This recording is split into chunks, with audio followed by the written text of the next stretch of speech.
These are Air Jordan 3s from 1994. They were most likely forgotten about, left in somebody's attic, and the polyurethane parts on these shoes turned to literal dust.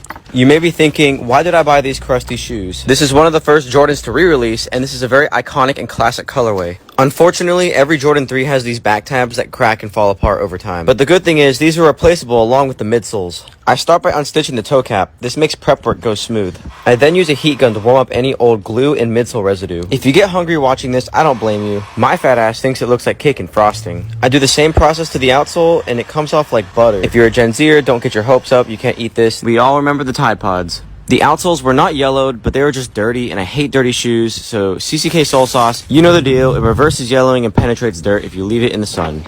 I left them out in the sun for about an hour, and it's time to clean them. Here I'm using Dawn dish soap. It works extremely well on your soles. Don't be scared to use it. And I'm using wire brush because that's what works. You may be thinking, what's the point of cleaning the soles? These aren't white girl Air Force Ones, so they need to look clean. Right here, I'm going to prep the glue line. I'm using acetone so I can get up the residual midsole and the glue. You want a clean surface before you re-glue. These are custom aftermarket 1994 back tabs. You can get these off of J Psychologist or Red Inside on Instagram. These replacement midsoles are from a 2018 pair of Jordan Legacy 312s. They'll last me quite a while.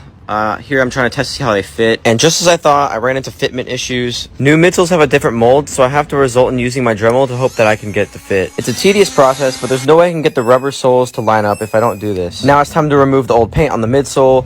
I used acetone in a cotton ball, and fortunately it came off pretty quick. Now after all that work I put into this midsole, I'm hoping that it will fit properly. I'm happy because it fits near perfect. Now it's time to install my back tabs. I have to cut the stitching because there's some parts of the tab that's stuck underneath the elephant print.